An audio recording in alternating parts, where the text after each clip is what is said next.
Oi, eu sou a Aninha, sejam bem-vindos de volta ao Chega de Ler e hoje a gente vai finalmente continuar com a nossa série de vídeos falando sobre adaptações cinematográficas.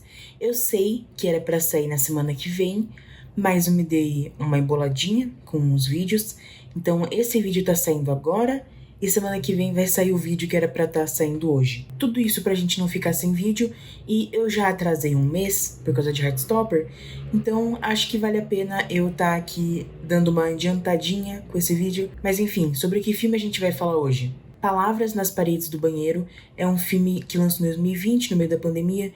Ele adapta um livro que é de 2012 ou 2017, eu tô confundindo as duas datas, mas ele adapta um livro relativamente recente. E ele conta a história do Adam, um menino que foi recentemente diagnosticado com esquizofrenia, enquanto ele tá tendo que entrar numa escola nova no seu último ano de escola, de ensino médio, porque ele foi expulso da última escola. E enquanto ele tá tendo que lidar com essa nova escola, também ele tem que lidar com esse novo diagnóstico e com todos os pesos e dramas de ser um adolescente. Mas ok, indo falar sobre esse filme como um filme mesmo por enquanto. Eu achei a direção dele bem inventiva, tem várias cenas muito da hora que você vê que a condução da direção fizeram uma grande diferença para a cena ficar interessante. Eu acho que principalmente na dinâmica das alucinações com pessoas físicas ficou muito legal, porque elas tinham que sumir e aparecer em momentos muito importantes e a direção consegue enganar a gente de certa forma para também sentir que as personagens estão sumindo e aparecendo, sendo que na verdade são atores, tipo, saindo correndo, vindo correndo. Então eu acho que nessas horas a dinâmica de direção ficou muito legal e traduziu muito a sensação de que tem pessoas surgindo e desaparecendo na cabeça do Adam toda hora. A Taylor Russell e o Andy Garcia, que eu aposto que você não sabia que estão nesse filme, estão muito legais. Eles trazem um carisma muito bom para os personagens que eles estão fazendo. E as alucinações também estão legais. As alucinações que são pessoas, né? Porque as alucinações que são CGI estão meio pobrinhas.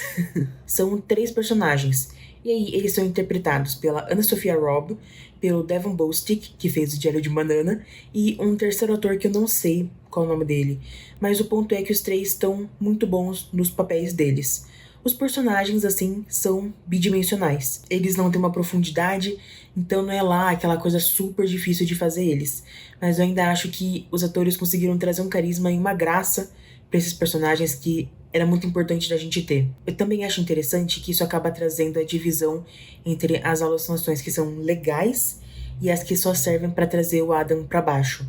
Não que as alucinações legais ele goste e tal, mas sabe, tem uma diferença porque as legais são seres humanos e a que traz ele para baixo é só uma névoa preta. Que assim, é extremamente brega. Eu tava assistindo e fiquei, meu Deus, é óbvio que o maldoso vai ser um negócio que não tem forma, para dar um medo a mais. Que negócio ridículo. Ao mesmo tempo que faz sentido se você pensar que é dentro da cabeça do Adam. Tipo, sentimentos tão fortes quanto o medo de rejeição, medo no geral, inseguranças, faz mais sentido que sejam coisas que ele não consiga nem colocar em pessoas. Ainda assim, eu achei bem pegado. Eu também acho a mensagem do filme bem legal. Ele traz essa mensagem de que o Adam pode viver com essa doença, mas ele não é ela. E assim, é entregado de um jeito que se você não percebe que é essa mensagem, você é meio burro. Porque é esfregado isso na nossa cara. Ele fala algumas vezes exatamente isso. No discurso final, ele literalmente fala essas mesmas palavras que eu acabei de dizer. Mas ainda assim, eu acho uma mensagem legal e eu acho muito importante porque é muito difícil a gente ter filmes e livros, no caso, que abordam a esquizofrenia num ponto de vista de que é um ser humano, porque normalmente as representações que a gente tem são de vilões ou assassinos em séries policiais, então é legal a gente ter uma representação dando uma luz muito mais positiva. E então, já que a gente falou de outras coisas boas, já vamos falar das coisas ruins, que são bastante. Eu acho que a pior parte desse filme é o roteiro. Muitas cenas são extremamente forçadas, só pra gente poder ter uma cena potente, de certa forma.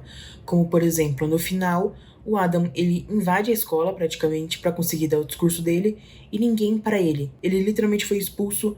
Momentos antes, ele é expulso da prom deles, porque ele foi expulso da escola.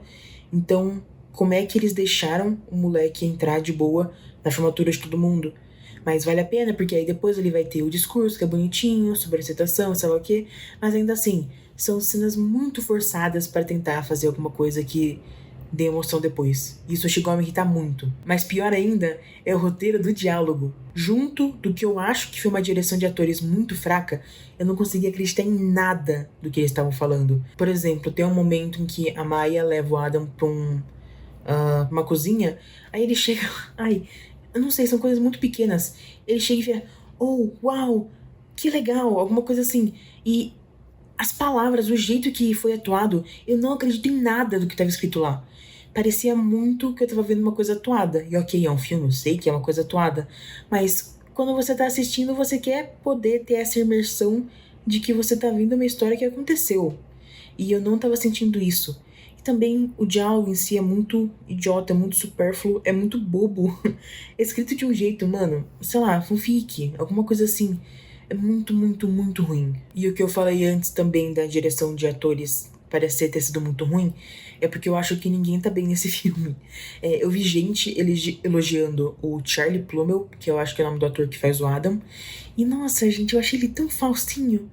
Eu acho que sim, os diálogos horrorosos ajudam muito, mas eu achei ele muito falso no papel. Falaram que ele parece com o personagem do livro, o que isso eu não posso atestar se é verdade ou não, mas se for, que personagem ruim do livro também, né? Mas tipo, eu nem duvido que esse ator seja bom. Eu vi ele em outras coisas? Não. Mas eu vi a Taylor Russell em outras coisas, e ela é boa. E ela tá muito medíocre nesse papel. Eu falei que ela trouxe carisma pro filme porque ela tem carisma. Não quer dizer que ela tá boa atuando. Então eu acho que a direção de atores foi bem pegada nesse filme. Outro aspecto negativo que eu tenho que falar, mas é que aí eu tenho que abrir um outro capítulo aqui no vídeo, é sobre a representação da esquizofrenia. Porque eu realmente não tenho lugar de fala nenhum pra falar sobre isso. Eu tenho pouquíssimo conhecimento. Então eu procurei vídeos falando opiniões que acharam sobre como a esquizofrenia foi representada no filme. Tem uma coisa que, parando pra pensar, eu realmente achei importante de anotar aqui, que é mencionar os remédios para esquizofrenia por nome e falar que nenhum funcionou pro Adam. Que, assim, por um lado, eu posso olhar e falar, tá, mas ele tá falando da experiência dele. Ele tá falando que pra ele não funcionou. E pra isso eu entendo. Mas aí você vem com a outra parte do filme, que é eles inventarem uma droga nova, e fica um negócio muito estranho, porque você poderia só ter usado um remédio que já existe. E mostrar que tem uma chance de você conseguir se tratar. Até para as pessoas com o mesmo caso do Adam, de serem difíceis de serem tratadas. Eu acho que não é esse o termo que eles usam, mas eu esqueci como é que é, eu vi em inglês, então não lembro o nome. Além desse problema, eu genuinamente acho que as outras reclamações têm muito mais a ver com o fato de ser um filme. E sim, acaba virando uma representação meio ruim, mas também são coisas que é meio difícil você representar em 2 horas. Com um filme teen, ainda por cima. Como, por exemplo, tem um vídeo que eu vi que a mulher tava falando de que quando ele toma um remédio, as pessoas na cabeça dele começam a fazer glitch e somem imediatamente. E ela fala que, obviamente, não é assim que acontece na vida real. As alucinações começam a parar de aparecer, mas pode durar até semanas, até que elas sumam de vez. Não é uma coisa tão imediata e não é tipo e eles vão sumindo. É uma coisa que vai aparecendo menos. Mas até você conseguir representar isso na TV, no cinema, ia ser meio complicado. Então eu entendo fazer essas adaptações. Mas ainda assim traz uma representação meio estranha. Do tipo, você precisa assistir tendo noção de que eles tomaram liberdades criativas. Outro ponto que eu vi levantarem em outro vídeo foi que esse filme conseguiu colocar a esquizofrenia de um jeito mais leve. No sentido de que o Adam, por exemplo, consegue conviver em sociedade tranquilamente. Às vezes ele tem uns lapsos, mas é de vez em quando. Ele ainda consegue ir pra escola normalmente e ele consegue, inclusive, começar a desenvolver um relacionamento de uma forma fácil, sem a menina saber, inclusive, que ele tem esquizofrenia. Inclusive, outro ponto importante, que é ele querer se formar para ter diploma para poder fazer faculdade depois, poderia ser resolvido com ele sendo educado em casa, que é uma coisa mais normal nos Estados Unidos, então faz sentido. E também entraria naquele negócio de que é melhor ele aprender em casa. Então essa pessoa desse outro vídeo aponta que ela acha que deixaram mais leve porque ainda é um filme hollywoodiano. Eles queriam que esse filme fosse um filme adolescente, mais leve, mais palatável. Então, eles estão retratando esquizofrenia, mas só até certo ponto. Só até o ponto em que serve pra narrativa. E não até o ponto em que eles realmente querem ser muito realistas com a representação. Mas eu acho que o ponto mais forte de crítica é o que eu vi no primeiro vídeo sobre isso, que é que não houve pesquisa. De acordo com aquele vídeo, vou pesquisar depois direito, mas de acordo com aquele vídeo, para fazer o livro, a autora conversou com duas, eu não sei se é psiquiatras, mas duas pessoas responsáveis. Ela não conversou com ninguém que tem esquizofrenia. E aí, pro filme, o diretor não conversou com ninguém e aparentemente os atores também não conversaram com ninguém. Pesquisa é uma parte integral de fazer um filme. Se você quer representar qualquer coisa que não seja exatamente a sua realidade, você tem que pesquisar. Se você quer que o seu filme se passe em uma cidade que você nunca foi, você pesquisa como é que é aquela cidade. Se você quer representar um moleque com esquizofrenia, que é uma doença com a qual você não convive, ou que você nunca conheceu alguém que tenha, você vai atrás de pesquisa e você conversa com pessoas que têm esquizofrenia. Então, eu achei isso muito ruim, e não só ruim, mas perigoso também.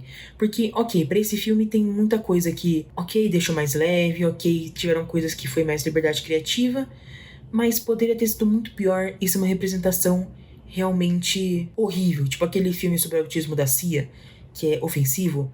Então a sorte é que esse filme não caiu nisso, mas era uma chance. Então assim, se você vai fazer um filme, por favor, faz pesquisa antes.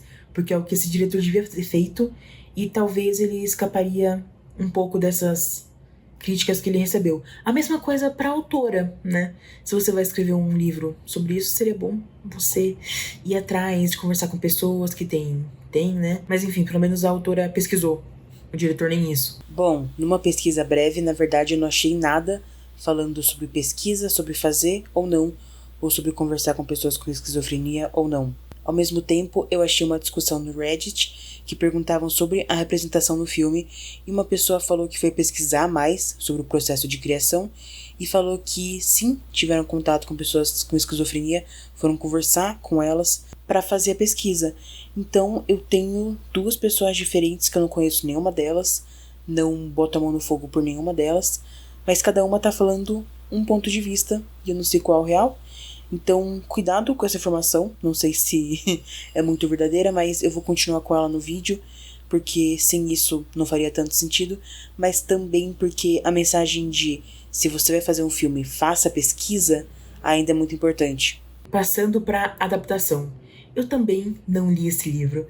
Eu não sabia que esse livro nem esse filme existiam. Então, o meu método de pesquisa foi ver 4 vídeos no YouTube contando as diferenças, porque, vamos ser honestos, não tem muito vídeo sobre isso. Eu caí em 2 vídeos de tipo 3 anos atrás que tem 10 visualizações. Muito rápido, porque tem pouquíssimos vídeos sobre esse filme, sobre esse livro. Mas enfim, o que importa é que o consenso que todo mundo chega é que é uma adaptação bem diferente. Só pra começar, que o livro ele é contado de forma epistolar, então são cartas do Adam pro psiquiatra dele, se não me engano. Enquanto no filme a gente tem vários momentos em que ele tá contando a história pra gente, e aí a gente entende que nós somos o psiquiatra dele, que eu acho estranho, mas tudo bem. Mas aí a diferença que acaba sendo criada, o que eu acho inclusive que seria muito difícil de não ser criada, é que o livro é muito mais íntimo, você tem muito mais os sentimentos dele. Enquanto no filme eles mantêm uma parte com toda a narração que tem a desculpa de que é ele falando com o psiquiatra, mas eu acho muito brega. Apesar de ainda tentar manter um pouco dessa intimidade, também é muito mais geral, porque você não tá vendo as coisas pelo ponto de vista do Adam, você tá vendo as coisas como elas realmente são. E aí, ok, a gente tem as alucinações, mas a gente entende que, eu não sei explicar, a gente tá vendo, não é ele que tá narrando, é uma coisa muito diferente e muito mais impessoal. Mas isso é um problema que a gente tem com quase todos os livros e quando eles viram filmes, então eu não sei se é realmente uma coisa que dá pra criticar aqui. E sabe quando eu falo que esse tipo de história, que é mais guiada pelos personagens e não por coisas importantes que precisam acontecer, elas se baseiam unicamente em escolher os momentos que são importantes para a construção do personagem e ter certeza que elas vão para adaptação? Então, porque o que eu descubro é que personagens são cortados, e então o melhor amigo que o Adam faz na segunda escola ele é cortado, o que é uma perda muito grande, porque você assiste o filme e você pensa que, tipo, ele só tem a Maya e a família dele. Pontos de enredo muito grandes são cortados. Se eu entendi bem, toda a história de como acontece o prom é completamente diferente no livro, e até o relacionamento do Adam com a Maya é bem diferente, porque no livro eles já ficam juntos rápido, até pelo que eu entendi, mas no filme é muito mais um slow burn deles se conhecendo e ficando mais próximos, mas ele inseguro. Esse no final eles ficam juntos. Eles ficam juntos? Esqueci. Basicamente para encaixar no formato de filme, porque vai ter a jornada dele, mas vai ter a jornada de casal também. Então, basicamente para entrar no formatinho de roteiro específico, que inclusive é um problema que a gente já viu em outro ponto e tem aqui também. Também outro ponto importante é que aparentemente o Adam também tinha outras alucinações, ou seja, tinham outros personagens na cabeça dele. E por curiosidade, o Devon Bostick aparentemente é um personagem novo pra cabeça dele, não sei porquê. E assim, eu entendo, sinceramente, cortar personagem por orçamento. Faz todo sentido. Só que ao mesmo tempo, eu acho que aí eles caíram numa arapuca, porque críticas que eu vi eram falando de que normalmente pessoas com esquizofrenia não tinham pessoas tão formadas na cabeça delas, no caso. Então ter várias pessoas, não só esses três, poderia representar melhor isso. Mas são escolhas que são feitas. Se o diretor tivesse feito pesquisa, ele poderia não ter caído nessa. E também outras coisas muito importantes é que no livro, novamente, porque a gente tá vendo tudo do ponto de vista dele, a gente não sabe quando as coisas são reais ou não. Que é uma coisa muito importante se você quer se colocar no ponto de vista de alguém com esquizofrenia, você tem que ter isso de questionar a sua realidade. Enquanto no filme, não. Todas as coisas que acontecem são tão absurdas que você sabe que não é realidade. Mas o mais importante, ele sabe que não é realidade. A única vez em que ele acha que é de verdade, que ele fica preocupado mesmo, é na primeira cena, quando ele dá a briga e vai expulso da primeira escola. Mas depois ele sabe que nada daquilo tá acontecendo. Então, não é realmente esquizofrenia? Não sei explicar. Porque aí você poderia olhar pra mim e falar, tá, mas é porque ele sabe que é uma coisa muito absurda acontecendo, então tem aquele entendimento de, tá, isso não é real. Mas não é assim que funciona. Mas até onde eu entendi, pelo menos do livro, não é assim que funciona. Não importa a situação, ele acharia que tá acontecendo. Tipo, pensa você. Você tá acordado, completamente lúcido, e aí começa a acontecer uma coisa absurda. Você vai achar que é verdade, porque você tem que confiar na sua cabeça. E aí ele entra num negócio, pelo que eu entendi do livro, que ele não sabe mais o que é real ou não. Tem uma brincadeirinha com isso no final do filme, que é ele vendo o pastor na ala psiquiátrica que ele tá, e ele vira e fala, ele é real ou não? E a mulher fala, sim, eu tô vendo ele, sei lá. Então tem um acenozinho pra isso, mas eu acho que é um elemento que seria muito interessante de ter.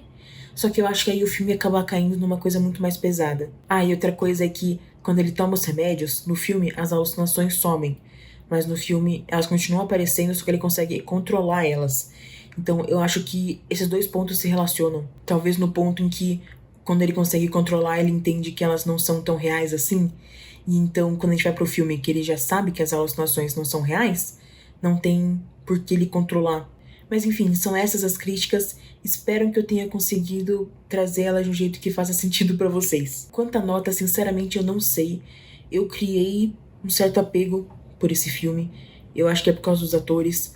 Eu sei que eu falei que eles estão muito ruins, mas o ator do Adam, ele é muito fofinho. O ator, ele é muito... sei lá, ele é estranhinho, ele é fofo, eu gosto dele. A Taylor Russell também, eu adoro ela. Então eu acabei criando certa simpatia pelo projeto, por causa dos atores.